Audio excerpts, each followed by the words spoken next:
La periferia es fuera de nosotros. Y queremos un rey que lidere, que nos ayude a trabajar, a lidiar con los obstáculos del diario vivir. Y sí, Dios nos ayuda, pero Él no vino a solucionar problemas externos. Él vino a solucionar un problema que nadie podía solucionar: la condición de nuestro corazón. Nuestro corazón, por causa de la caída, es un corazón corrupto. Es un corazón rebelde ante Dios. Y es un corazón que el Antiguo Testamento profetizaba a través de Ezequiel, Jeremías, Isaías. Vamos a ver algunos de ellos. Que solo Dios podía hacer un trasplante de corazón. Solo Dios podría cambiar un corazón de piedra y poner un corazón de carne. Solo Dios puede cambiar una persona. Hablábamos un poco el jueves cuando llegué y la primera oportunidad que tuve y les pregunté: ¿cómo llegamos a ser creyentes? Es un milagro de Dios ser un creyente. Y lo vamos nuevamente a ver, lo va a ver. Ser un creyente, haber creído en Cristo, es un milagro de Dios. Usted no encontró a Dios. Para empezar, nunca estaba perdido. Él lo encontró usted. Es Dios quien ha estado obrando y trabajando. Es Dios quien traza su palabra y ella hace siempre su voluntad. Nunca vuelve atrás vacía. Y lo vamos a ver aún por medio de esta parábola. Así que vamos a darle lectura. Mateo capítulo 13, versículos 1 en adelante. Y lee así la poderosa palabra del Señor en el nombre del Trino Dios, Dios Padre, Dios Hijo y Dios Espíritu Santo. Aquel día salió Jesús de la casa y se sentó junto al mar. Y se le juntó mucha gente. Entrando él en la barca, se sentó y toda la gente estaba en la playa. Y les habló muchas cosas por parábolas, diciendo: he aquí el sembrador salió a sembrar. Y mientras sembraba, parte de la semilla cayó junto al camino, y vinieron las aves y la comieron. Parte cayó entre pedregales donde no había mucha tierra, y brotó pronto, porque no tenía profundidad de tierra. Pero salido el sol se quemó, y porque no tenía raíz, se secó. Y parte cayó entre espinos, y los espinos crecieron y la ahogaron. Pero parte cayó en buena tierra y dio fruto, cual a 100, cual a 60 y cual a 30 por uno. El que tiene oídos para oír, oiga. Entonces, acercándose los discípulos, le dijeron: ¿por qué les hablas por parábolas? Él respondiendo les dijo: escuche bien, porque por aquí va el mensaje. Porque a vosotros os he dado a saber los misterios del reino de Dios, mas a ellos no les es dado. Porque a cualquiera que tiene se le dará y tendrá más, pero al que no tiene aún lo que tiene, le será quitado. Por eso les hablo por parábolas. Porque viendo no ven, y oyendo no oyen, ni entienden. De manera que se cumple en ellos la profecía de Isaías, que dijo: de oído oiréis y no entenderéis, y viendo veréis y no percibiréis. Porque el corazón de este pueblo se ha engrosado, y con los oídos oyen pesadamente, y han cerrado sus ojos, para que no vean con los ojos y oigan con los oídos, y con el corazón entiendan y se conviertan, y yo los sane. Pero bienaventurados vuestros ojos, porque ven. Ese es el título del mensaje. Bienaventurados vuestros ojos, porque ven. Bienaventurados vuestros ojos, porque ven. Y vuestros oídos, porque oyen.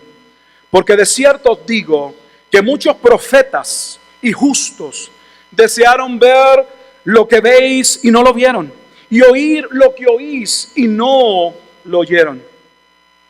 Oíd pues vosotros la parábola del sembrador. Cuando alguno oye la palabra del reino y no la entiende, viene el malo y arrebata lo que fue sembrado en su corazón. Este es el que fue sembrado junto al camino. Y el que fue sembrado en pedregales, este es el que oye la palabra y al momento la recibe con gozo. Pero no tiene raíz en sí, sino que es de corta duración. Pues al venir la aflicción o la persecución, por causa de la palabra luego tropieza. El que fue sembrado entre espinos. Este es el que oye la palabra, pero el afán de los siglos y el engaño de las riquezas ahogan la palabra y se hace infructuosa. Mas el que fue sembrado en buena tierra, este es el que oye y entiende la palabra y da fruto y produce a 100, a 60 y a 30 por uno. Y ahora quisiera que leyéramos 2 versículos más que están un poco posterior en la lectura. Y son el versículo 34 y 35. Y muchas veces se pasa por sentado esta expresión, porque se para ahí en la lectura. No sé si usted sabía, pero los libros no tenían capítulos ni versículos. Vinieron muy posterior, siglo XVI, XVII. Se vinieron a poner por capítulos y versículos. En otras palabras, que cuando llegaba una carta, cuando llegaba un evangelio, se debía leer completo. Nunca ninguna de las cartas o los evangelios fueron dados para leerlos por pedazos o de manera fragmentada. Y cometemos el error todo el tiempo de querer entender la palabra de Dios y extraer la verdad de Dios sacando un versículo sin verlo dentro del contexto del libro en el cual Dios lo ofreció, y sobre todo viéndolo en el todo de la Escritura, porque aunque le llamamos la Biblia como un libro, realmente no es un libro, es una colección de libros. Y mire esta parte que podríamos dejar ya esperando. No, ya terminé, porque ahora empieza la parábola de la cizaña, del trigo y la cizaña, y esto no tiene que ver, y sí tiene que ver. Versos 34 y 35. Todo esto habló Jesús por parábolas a la gente. Recuerda que en el versículo, cuando leímos el capítulo 13, versículo 3 dice, y les habló muchas cosas por parábolas.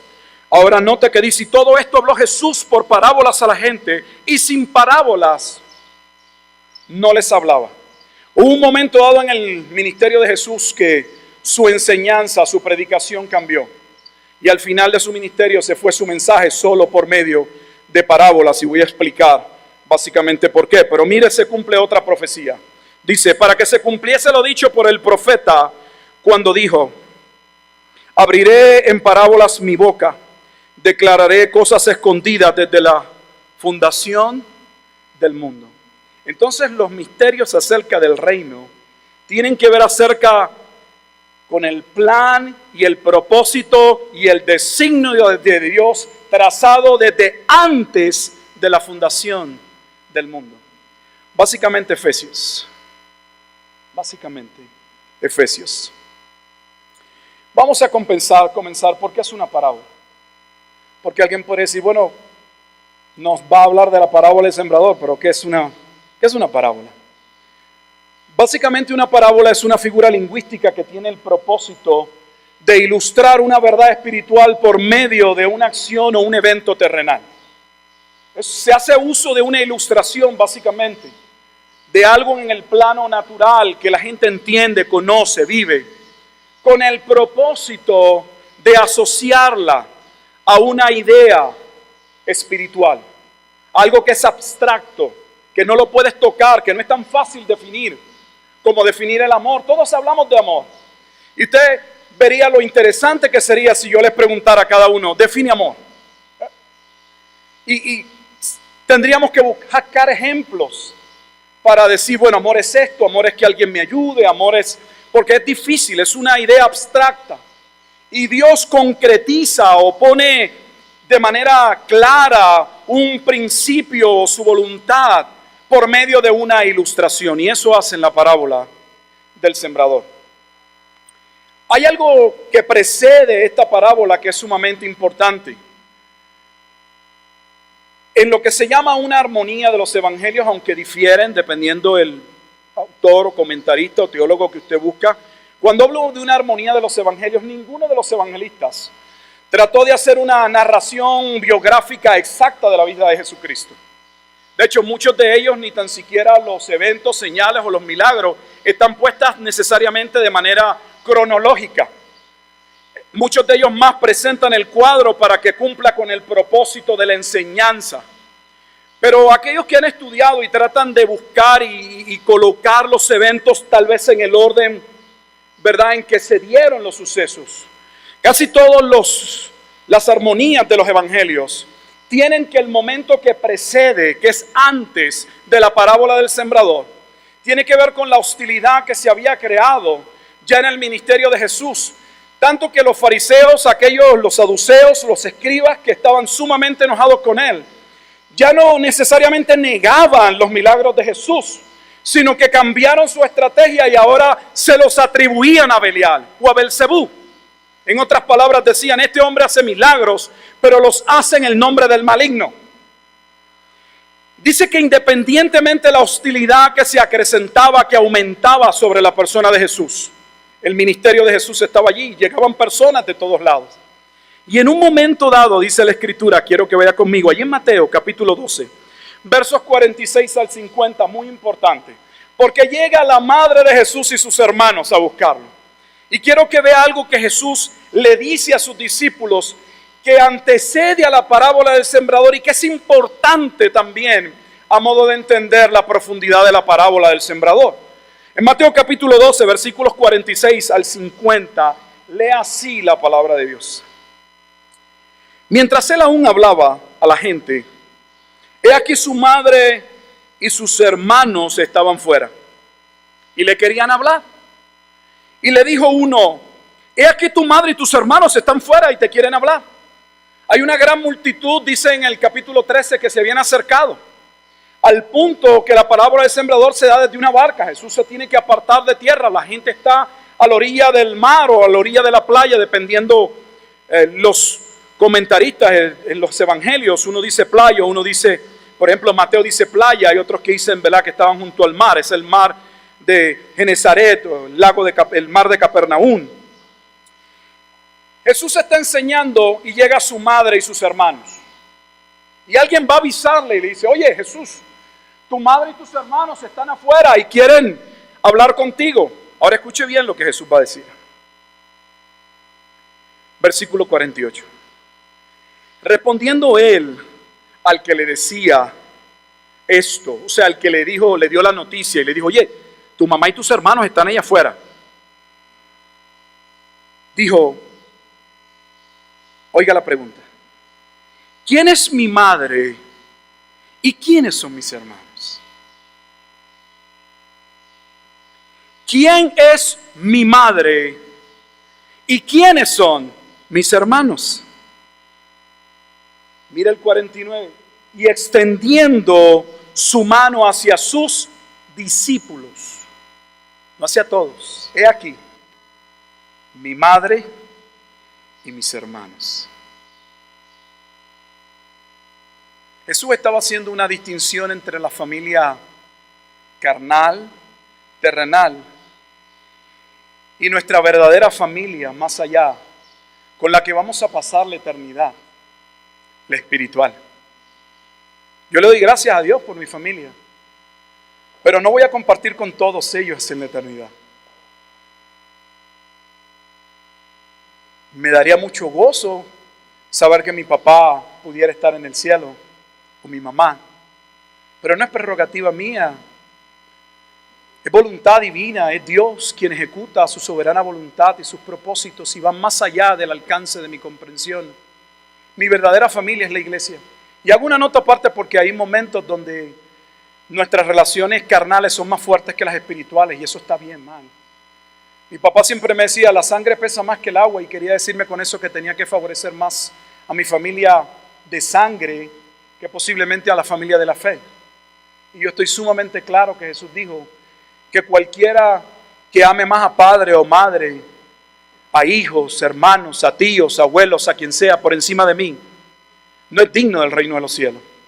No estamos diciendo que uno no ame a su parentela, pero hay una parentela mucho mayor y mayor especial, y es la familia de la fe. Y Jesús le dice, si allá afuera está mi mamá y mis hermanos carnales, pero estos que reciben mi palabra, estos que me siguen, estos son mi familia. Y esto tiene mucho que ver con la parábola del sembrador.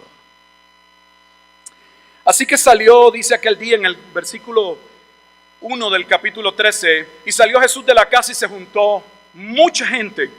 En los otros evangelios dicen que venían de las ciudades, había muchas personas, de manera que se montó una barca muy similar a lo acontecido en Lucas capítulo 5, cuando Jesús llama a Pedro a ser pescador de hombres. Y apartan la barca y Jesús comienza su enseñanza. Y ya sabemos la historia.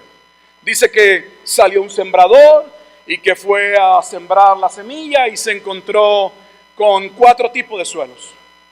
Tanto Mateo como Lucas, yo diría Marcos y Lucas nos ayudan más a entender qué significan el sembrador, quién es la semilla y qué son los terrenos. Si ellos mismos los definen, dicen que el sembrador es cualquiera que habla, predica la palabra del Señor. En esta ocasión me tocaría a mí ser el sembrador. Estoy hablando la palabra del Señor y así yo soy el sembrador. La semilla sería la palabra que estoy enseñando. Esa es la semilla de Dios que usted está escuchando. Y el terreno es el corazón, en otras palabras es usted. Así que hoy está representada aquí ante nosotros la parábola del sembrador. Jesús salió a predicar el evangelio del reino y Él es el sembrador.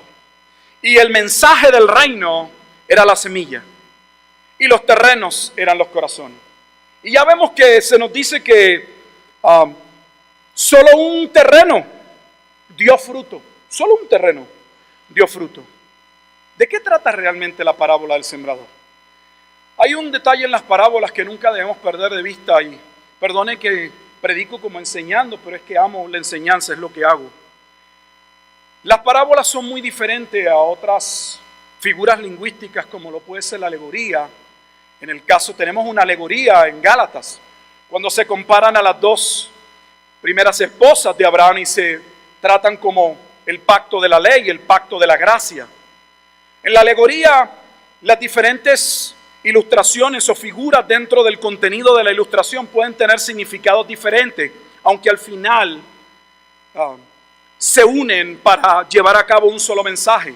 Pero en la parábola no. La parábola es una ilustración que tiene el propósito de resaltar la idea central. Todo el contenido de la parábola, por más rico que sea, tiene la finalidad, el propósito de resaltar, de marcar, de señalar la idea central. ¿Cuál fue la idea central que precede a la parábola del sembrador? ¿Quiénes realmente llegan a ser mi familia? ¿Cómo llegamos a ser parte de la familia de Dios? Y Jesús nos enseña a través de la parábola del sembrador que llegamos a ser parte de la familia de Dios por medio de haber recibido, haber entendido, haber perseverado y haber dado fruto en el último terreno. Déjeme decirle 2 cosas que entiendo no se expresan en la parábola del sembrador y que a veces uno las escucha y espero no ser chocante a nadie. Si alguien las ha enseñado, no es mi interés ofender a nadie. Para empezar, la parábola del sembrador nada tiene que ver con tratar de hacer un examen psicológico del corazón de las personas. Jesús no está tratando de darnos detalles psicológicos del perfil psicológico del corazón de cada persona cuando usted le va a hablar. No, los 4 terrenos no es para que empecemos a tratar de hacer diagnósticos sobre si el hermano es piedra y sobre si el hermano es tal cosa. Si usted se quiere juzgar, júguese a sí mismo en esta mañana. Gloria a Dios. Porque no se dio la parábola para que alguien la tomara y tratara de hacer un examen psicológico del perfil de otra persona. Jesús dijo, cada cual que oiga, preste atención, como dice en Apocalipsis, el que tiene oídos, oiga lo que el Espíritu dice a la iglesia. No es para hacer un examen psicológico de las personas. Segundo, la parábola tampoco trata de 4 tipos de cristianos. A veces vemos esta parábola y la enseñanza, aquí hay tipo 4 de cristianos, hay 4 tipos.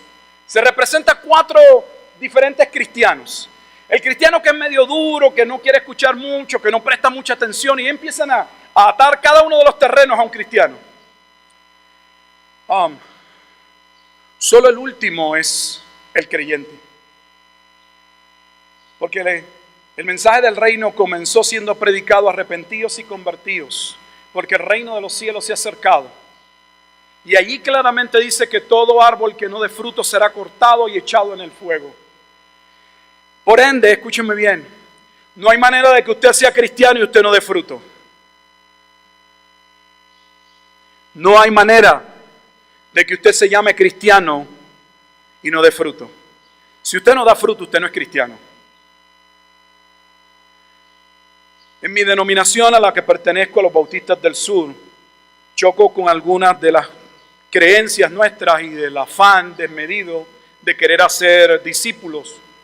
Porque me parece que somos tan rápidos para declarar a las personas salvas y hacerlos conversos, que somos como aquel que vería aquel hombre, el joven rico, que vino ante Jesús deprisa e hincado y de buena voluntad hizo una buena pregunta: Maestro bueno, ¿qué bien haré para heredar la vida eterna? Oiga, ¿cuántas personas usted se encuentra que se le aparezca y le diga: oye, ¿qué puedo hacer para ser creyente? ¿Qué puedo hacer para ir al cielo? O un buen bautista del sur le hubiera dicho: levanta las manos y en este momento repite conmigo. ¿Sabe? Los padres cristianos que llegaron aquí, o los puritanos que trajeron el evangelio que vino de Inglaterra, no hacían a nadie miembro de ninguna iglesia, no querían hacer miembros a nadie de ninguna iglesia hasta que no dieran evidencias. Nuestras iglesias están llenas de inconversos. Y hoy más que nunca la iglesia necesita también ser evangelizada. Porque hemos predicado un evangelio laxo, diluido, donde le presentamos un Cristo Salvador, pero no Señor. Y no hay salvación sin arrepentimiento y fe. Pero la verdadera salvación produce un cambio en la persona en la que Cristo ha cambiado. ¿Puedes ver el cambio en tu terreno? Dijimos que el terreno es nuestro corazón. Si interpretamos esta parábola también hay un problema exegético, ¿verdad? Un problema de interpretación en la parábola antes de entrar a la misma, también muy importante de comprender.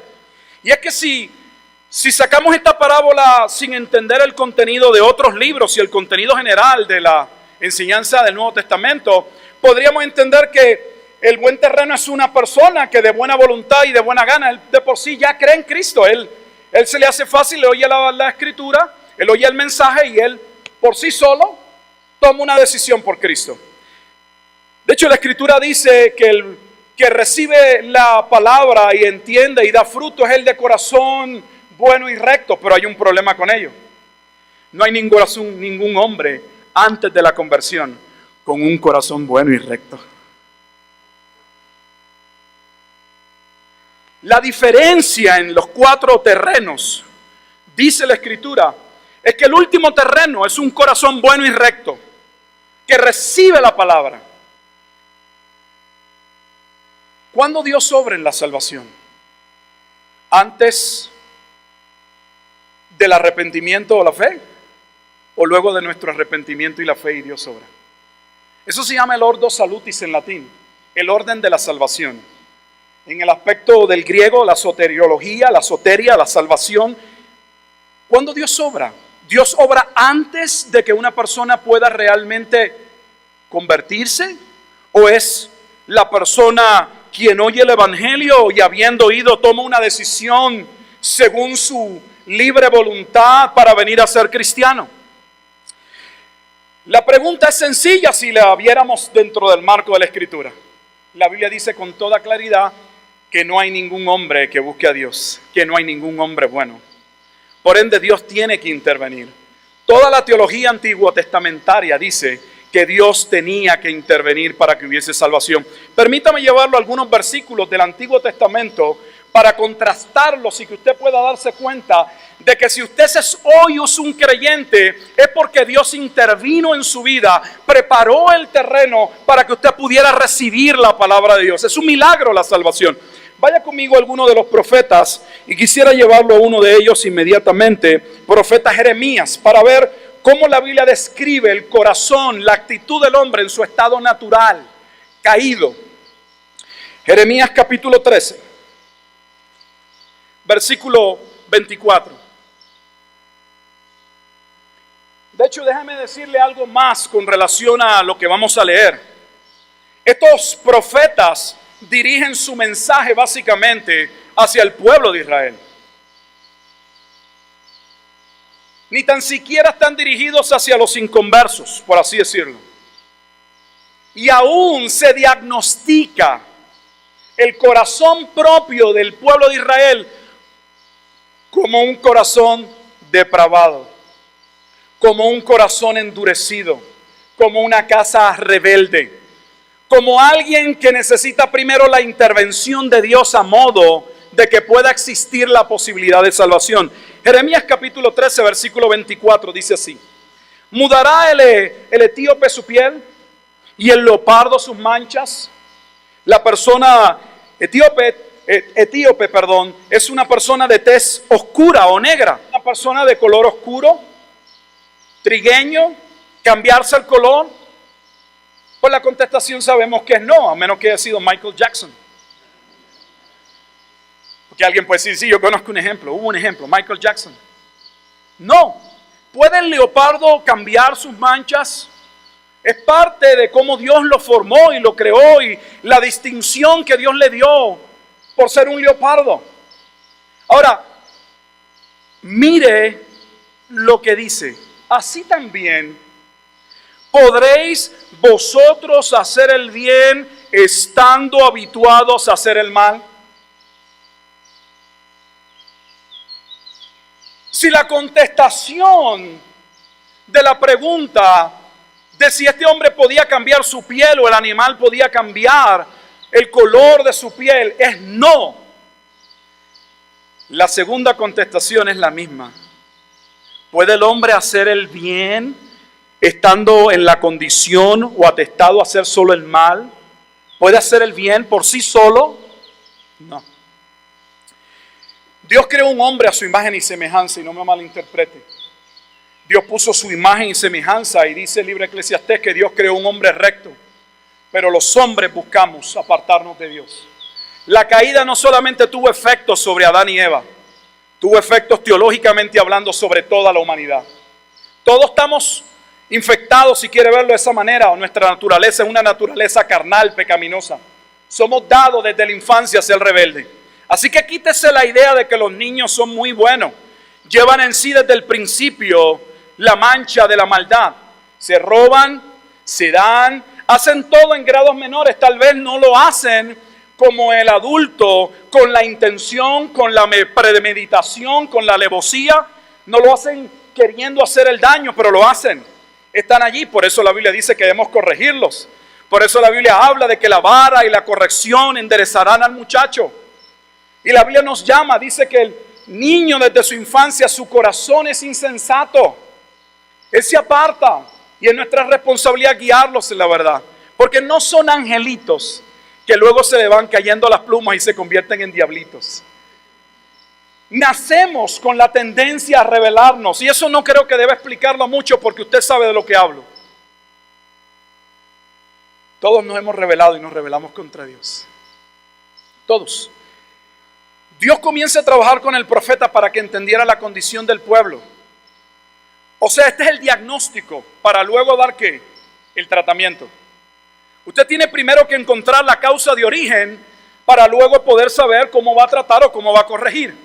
Trabajé para una compañía en un momento de store manager, de gerente de una tienda de selladores de pintura y de goteras del techo. Y habían personas que entraban en la tienda y decían, tengo un problema en mi casa, me filtra agua en tal lugar. Usted puede venderme algo que yo le unte ahí ya y no bote agua. Y no salga agua, no existe. El agua busca su curso y usted puede tener una gotera ahí y ahí no ser la causa, ser en otro lugar. Y así queremos corregir nuestra vida, queremos corregirla poniendo parches, remiendos. Dios no trabaja de esa manera. Dios cambia nuestra vida completamente. El diablo es el único que te pide un pedacito de tu corazón. Dios lo pide completo. O eres cristiano o no lo eres. No estás en proceso de ser cristiano. O tienes el Espíritu o no lo tienes. Eres creyente o no eres creyente. ¿Y cómo puedes saberlo en esta tarde? ¿Qué tipo de terreno eres? Así que Dios le profetiza a Jeremías y le dice, el corazón del pueblo es malo. ¿Qué Dios entonces tenía que hacer? Si el diagnóstico es que estaban en un cáncer terminal, se van a morir. De hecho, la lepra es una condición muy similar a lo que hace el pecado. Va destruyendo, carcomiendo al ser, lo va, apesta, se pudre, la carne se cae. Muy similar a lo que hace el pecado en nuestra vida. Él toma total dominio sobre nuestro ser. Por eso es que el único que puede limpiarnos y salvarnos es Dios. Miren lo que Dios le dijo a Jeremías capítulo 32 y 33 para avanzar. Que el hermano me dijo que tenía 3 horas y yo le dije, yo con gusto, pero no creo que aguanten. No, voy a tratar de ir resumiendo. Capítulo 32 de Jeremías. Versículo 37 al 41. He aquí, yo los reuniré de todas las tierras a las cuales los eché con mi furor. Dios le dice, yo voy a traer juicio, pero en un momento dado también traeré salvación. Y con mi enojo e indignación grande, y los haré volver a este lugar y los haré habitar seguramente. Y me serán por pueblo y yo seré a ellos por Dios. ¿Cómo iba a suceder esto? Hasta ahora Jeremías está frustrado porque le habla al pueblo, como el hermano decía, el pueblo no quiere escuchar. Pero Dios le dice, yo voy a pasar al pueblo por la prueba. Yo voy a pasar al pueblo por juicio, pero va a haber un remanente, siempre va a haber un remanente y un pueblo, no son muchos. Nota que no todos los terrenos producen. Si entendemos la parábola del sembrador, le vamos a quitar carga a los ancianos de la iglesia y frustraciones menos a la iglesia, porque no es la función del sembrador lograr que el terreno dé fruto. Es la semilla, es la palabra de Dios, es Dios actuando en el terreno. El sembrador solo lanza la palabra. Unos lo hacen de una manera, otros lo hacen de otra manera, unos son más amenos, unos pueden ser más aburridos según usted. Pero la palabra de Dios es la que convierte el alma, es la que entra como espada de 2 filos y ejecuta la obra por la cual Dios le encomendó. Y Dios siempre ha tenido un pueblo, siempre se ha reservado una simiente santa de la cual vendría y como vino el Salvador. Y mire lo que dice que Dios haría. ¿De dónde saldría este pueblo? Versículo 39, y les daré un corazón y un camino para que me teman perpetuamente, para que tengan bien ellos y sus hijos después de ellos. Y haré con ellos pacto eterno, que no me volveré atrás de hacerles bien, y pondré mi temor en el corazón de ellos, para que no se aparten de mí. En otras palabras, que la perseverancia no es el resultado de tus fuerzas, es la gracia de Dios operando por medio del Espíritu Santo, porque Dios fue quien te salvó. Tendemos en la iglesia a atribuirnos cosas que no nos competen a nosotros. Y no queremos hacer distinción entre uno y los otros, pero terminamos las haciendo. Y al final da la impresión que algunos van al cielo porque fueron mucho más honestos o más justos. Y terminas convirtiendo una salvación por gracia en una por obra, aunque no te des cuenta. La perseverancia está en la Escritura. Pero la perseverancia, tu perseverancia, es el resultado de la operación de la gracia de Dios que comenzó desde la salvación levantándote de los muertos. Y la operación de ese mismo Espíritu que no vino y se fue, sino que hizo morada, oikónomos. Vino a ser morada en nosotros, se quedó en nosotros. Y es el Espíritu Santo quien nos ayuda en nuestras pruebas y en nuestras debilidades. Y nos lleva a ir delante de Dios cuando pecamos y a decirle como aquel joven: Padre, he pecado contra el cielo y contra ti. Es muy fácil creernos que estamos aquí por nuestras fuerzas. Sin la gracia de Dios, ninguno de nosotros podríamos permanecer. Si no, ve el Antiguo Testamento. El Espíritu Santo iba y venía. ¿Quiere hacer el ejercicio? Solo agarra el libro de los jueces. El pueblo se rebelaba, Dios levantaba un juez, ponía su espíritu en el juez, le decía al juez que tenía que llamar al pueblo a arrepentimiento, Dios hacía su obra, el pueblo se arrepentía, el Espíritu Santo se iba y la gente volvía aquí, al pecado. Así que la perseverancia no tiene que ver porque tú eres mucho y seas muy diligente, pues siervos inútiles somos. Hacemos solo lo que Dios nos manda hacer y muchas veces a regañadientas, no a bien. Es Dios. Dele la gloria a Dios. Cantamos el último himno y decía: solo Cristo, ¿Sabe qué? 5 áreas de la Reforma Protestante que hace tiempo se olvidaron porque olvidamos la historia y el que lo olvida está condenado a volverla a repetir. Era sola escritura, solo la Biblia. La sola fe, solo la fe. La sola gratia, solo la gracia de Dios. Solo Cristo. Y soli Deo gloria, solo a Dios la gloria. Dele la gloria a Dios en todo. No te atribuya gloria, porque no hay dones que tengas que no te hayan sido dados. Entonces dice la Escritura, ¿en qué te jactas? ¿En qué puedes pretender ser mejor a otros? Dale la gloria a Dios en todo. Y Dios le dice, yo voy a levantar un pueblo porque le voy a cambiar el corazón. Yo voy a hacer un trasplante de corazón. Voy a llevarlo a otro profeta para que vea lo mismo en el profeta Ezequiel. Y lo dejo ahí en Ezequiel. Podríamos ir por muchos versículos, el tiempo avanza. Ezequiel capítulo 36, para que vean nuevamente en boca de otro profeta. Y está combinado con Ezequiel 37, que estoy seguro que tienen que haberlo escuchado muchas veces, el famoso valle de los huesos secos. Que dice la Escritura que representa en el versículo 11 la casa de Israel. Ezequiel 37:11 dice que el valle de los huesos secos representa al pueblo de Israel. ¿Se imagina si el propio pueblo de Israel, que no era otra cosa que el pueblo de Dios, era un valle seco? ¿Se imagina los demás? Es la descripción del propio pueblo. Ezequiel 37:11. Ese valle de huesos secos, Dios le dice al profeta, ese es mi pueblo. Y le dice al profeta, la única esperanza que hay es que tú le profetices. La única esperanza para un mundo perdido es una iglesia que predique la palabra. Porque es la palabra de Dios la que actúa conforme a la voluntad de Dios. Lo mismo hizo el profeta cuando Dios lo expuso al valle. Lo llevó al valle y dice que lo llevó por los alrededores. Y lo llevó a mirar el valle y se dio cuenta que eran muchos huesos y que estaban secos en gran manera. Y le pregunta, ¿vivirán esos huesos? En otras palabras, ¿hay esperanza para esos huesos?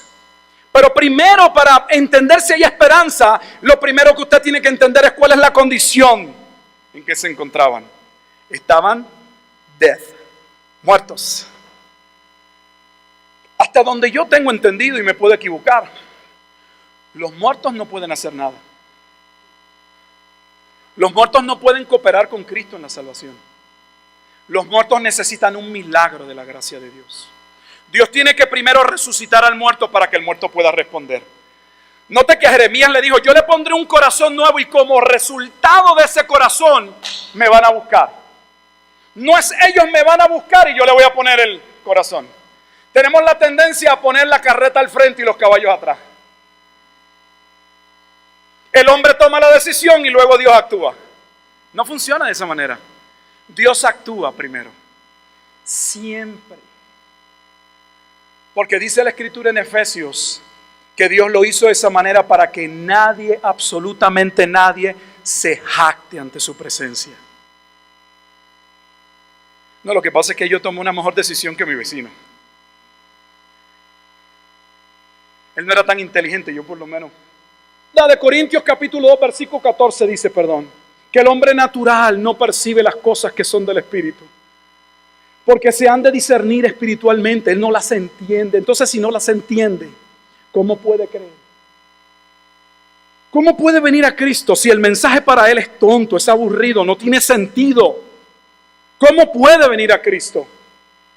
¿Cómo puede un hombre vender todo lo que tiene? Es una de las parábolas. Para comprar la perla de gran precio, no tiene sentido.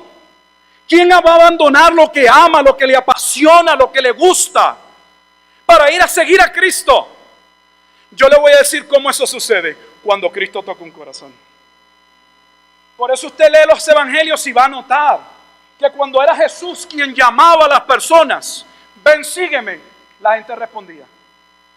No hay ninguno de los que Jesús llamó, excepto Judas, y dice la explicación, porque era hijo de perdición, que no hayan respondido. Dice, y dejándolo todo, le siguieron. ¿Cómo? ¿Cómo? ¿Cómo hace que una persona que está ofuscada en algo, que está concentrada en algo, que apasiona, va a dejar todo para ir a comprar la perla de gran precio que representa el Evangelio, el reino de Dios? ¿Quiere estar ahí? ¿Cómo? sin que primero Dios sobre. Mira qué era lo que le iba a suceder al valle de huesos secos. La explicación está en el capítulo que precede a la ilustración. Ezequiel 37 es la ilustración o la parábola que Dios le dio al profeta de lo que él va a hacer. Pero la explicación de lo que tiene que acontecer está en el 36. Míralo en el versículo 24 al 28 y mira a ver si no comienza la narración muy similar a Jeremías. Verso 24.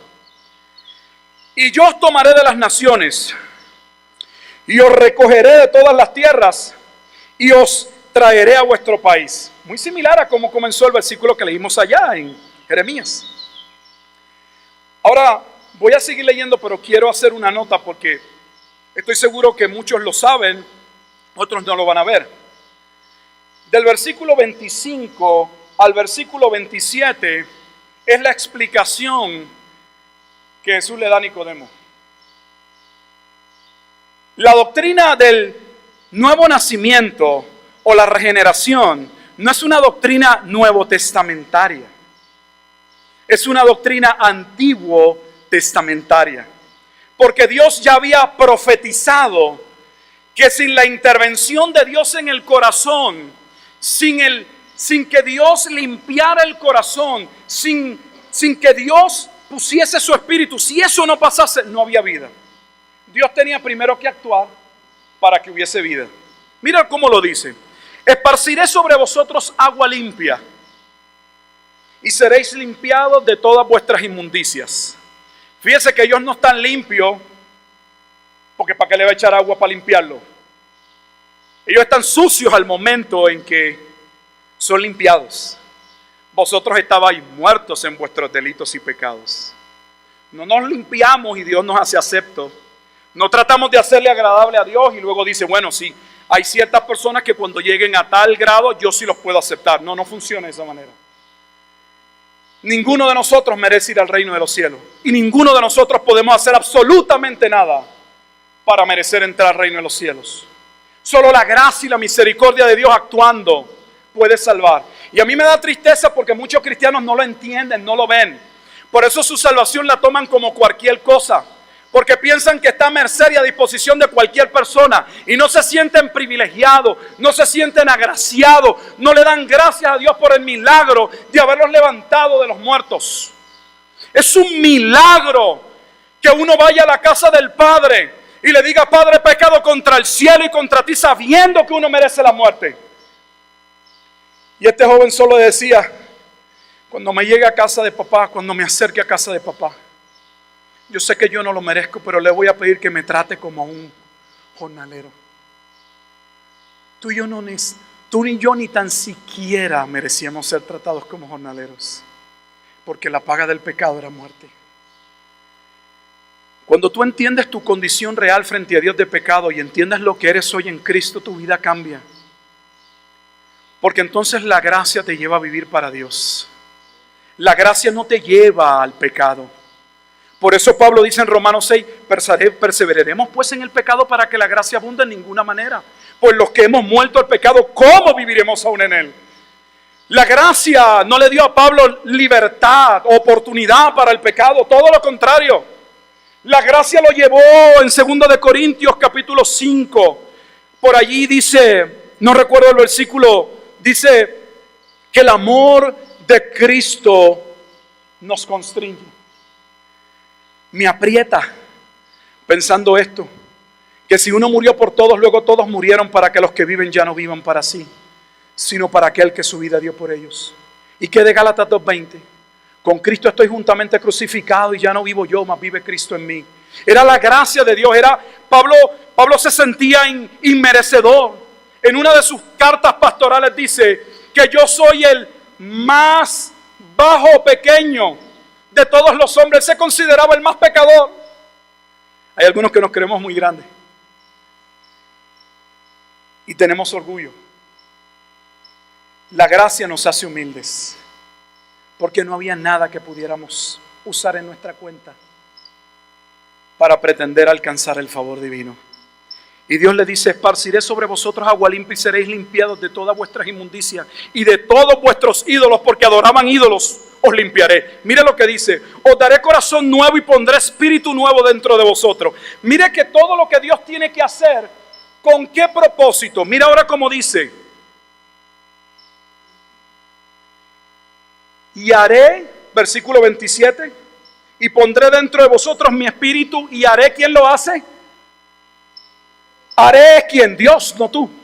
Y haré que andéis en mis estatutos y guardéis mis preceptos y los pongáis por obra. O sea, Dios dice, yo tengo que hacer esta obra en tu corazón para que tú puedas funcionar conforme a mi voluntad. Por eso es que sin nuevo nacimiento no hay posibilidad de vivir la vida cristiana. Jesús fue honesto ante Nicodemo. Maestros, sabemos que vienen de Dios como maestros porque las obras que tú haces ningún hombre las haría si no fuera enviado de Dios. Y Jesús le contesta, pues ¿sabes qué? El que no ha nacido de nuevo no puede entender las cosas del reino, así que no sé qué me dices que sabes, porque no puedes saberlo. Y de hecho le dijo, no solamente no sabes, sino tampoco no perteneces al reino, porque hasta que no nazcas de nuevo no eres parte del reino. Voy a llevarlo ya a Mateo y voy a concluir.